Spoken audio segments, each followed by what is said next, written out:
Video ini akan mengajarkan caranya mengganti RAM di laptop beserta hal-hal yang perlu diperhatikan. Daftar isi video bisa sobat lihat di deskripsi dan nanti tinggal disesuaikan dengan timeline video yang ada di atas agar sobat tidak buang-buang waktu.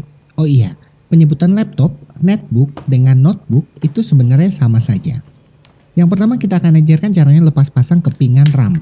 Hampir semua merek laptop bisa ditambah kapasitas RAM-nya dan cara menambahnya cukup mudah.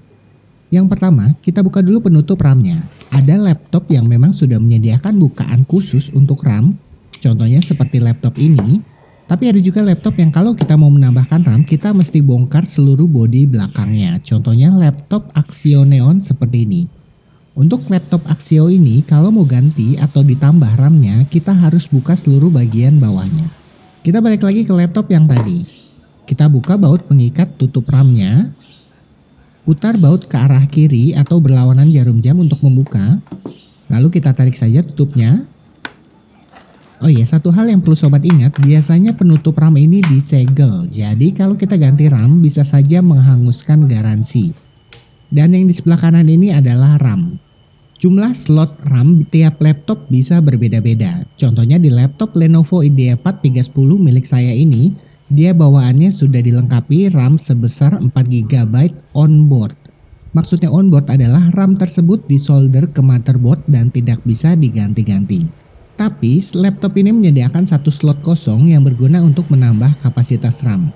Ini sebelumnya sudah saya tambah RAM sebesar 8 GB. Untuk melepas RAM, kita buka penguncinya dengan menarik ke arah keluar. Secara otomatis RAM akan berubah posisinya sehingga mudah untuk dicabut. Setelah itu kita tinggal tarik saja kepingan RAM-nya.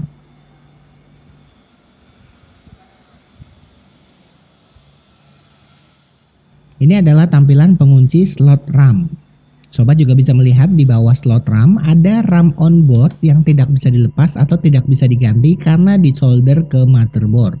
Untuk memasangnya adalah proses kebalikannya, tidak perlu takut terbalik pasangnya karena di kepingan RAM sudah ada semacam lubang yang berguna untuk pemasangannya tidak terbalik. Kita perhatikan posisi lubang atau pembatasnya, lalu disesuaikan atau disamakan dengan konstruksi dari slot RAM. Ini kalau seandainya kita pasang terbalik, RAM tidak akan bisa masuk ke tempatnya karena mentok di pembatasnya. Kita posisikan RAM pada posisi miring, lalu masukkan ke slotnya. Setelah itu kita tekan saja RAM-nya sampai terkunci atau ada bunyi klik. Selesai. Setelah itu tinggal kita tutup saja dan dibaut. Untuk pemasangan RAM tidak perlu ada pengaturan di BIOS dan semacamnya. Jadi tinggal pasang saja dan komputer akan mendeteksi secara otomatis. Berikut adalah beberapa hal yang harus diperhatikan saat hendak mengganti RAM. Yang pertama adalah jenis RAM. RAM laptop berbeda dengan RAM untuk PC komputer. Dari ukurannya saja berbeda. Jadi jangan sampai salah beli. Untuk RAM laptop, jenis pinnya adalah SO-DIMM. Perhatikan RAM bawaannya itu jenis DDR2, DDR3, DDR4 atau lainnya. Pastikan sobat beli yang jenisnya sama. Kalau bawaannya adalah DDR3, maka sobat tidak bisa tambah yang pakai jenis DDR4, jadi harus sama-sama DDR3. Untuk jenis DDR3 sendiri dibagi menjadi beberapa jenis, yaitu DDR3 atau PC3, yaitu beroperasi pada tegangan 1,5 volt. DDR3L atau PC3L adalah low voltage, tegangannya 1,35 volt. DDR3U atau PC3U adalah ultra low voltage, tegangannya 1,25 volt. Sedangkan kalau untuk DDR4 tegangannya lebih rendah yaitu hanya 1,2 volt. Sekali lagi DDR-nya harus sama, kalau bawaannya DDR4 harus pakai DDR4, tidak bisa dipasang DDR3 atau lainnya. Dari bentuknya saja sebenarnya juga berbeda sih, jadi nggak bisa masuk di slotnya juga. Yang kedua adalah kecepatan RAM. Untuk RAM yang hendak dibeli, sobat bisa lihat kecepatan RAM di kardus atau kemasannya. Contohnya seperti ini. Ini adalah jenis RAM DDR4, kapasitasnya 8 GB dan kecepatannya 2133 MHz. Nah, kalau ingin melihat kecepatan RAM bawaan bisa dilihat di Task Manager komputer. Caranya ketik atau tekan tombol Ctrl plus Shift plus Escape. Kita klik di bagian Performance. Kita klik di bagian Memori. Lihat di bagian Speed. Di sini kita bisa lihat kecepatannya adalah 2133 MHz. Kalau sobat ingin pakai 2 keping RAM atau lebih, sangat disarankan untuk membeli RAM yang memiliki kecepatan yang sama. Misalnya kalau bawaannya memiliki kecepatan 2133 MHz, maka belilah RAM yang kecepatannya sama-sama 2133 MHz. Kalau sobat yang beli yang kecepatannya di atas 2133 MHz, misalnya beli yang kecepatan 2400 MHz, maka kecepatannya akan diturunkan menjadi 2133 MHz, jadi mubazir. Tapi kalau RAM yang baru kecepatannya lebih rendah dari RAM bawaan, misalnya sobat beli RAM baru kecepatannya hanya 2000 MHz, maka kecepatan RAM bawaan akan diturunkan mengikuti yang paling pelan.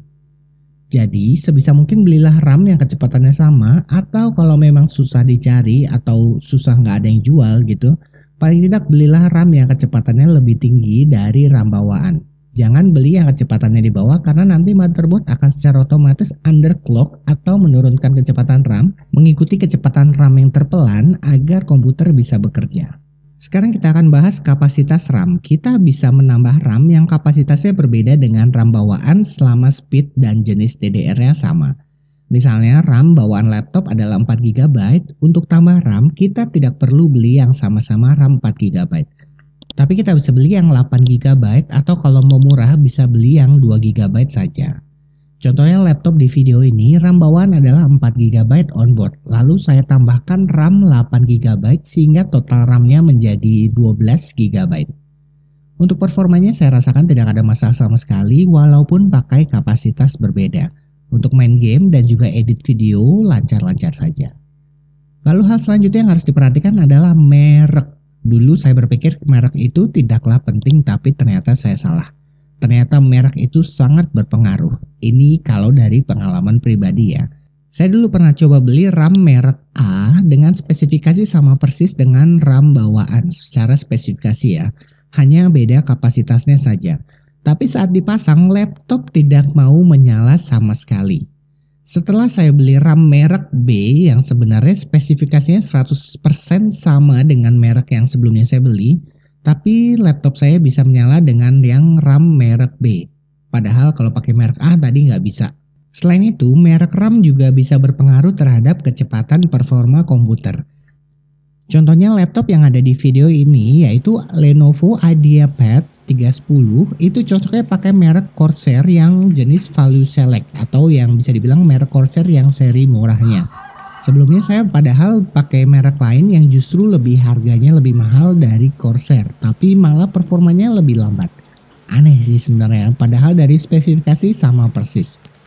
Ya ini sobat bisa percaya nggak percaya sih, tapi ini kalau dari pengalaman pribadi yang saya tes langsung sendiri, bahwa kalau merek RAM itu berpengaruh besar. Tidak harus yang mahal dan merek terkenal itu pasti lebih bagus. Ya setidaknya untuk kasus saya sih, mungkin kalau yang lain beda lagi ya. Kesimpulannya, kalau mau tambah RAM sangat disarankan untuk mencoba langsung di tempat penjualannya untuk memastikan RAM bekerja dengan baik.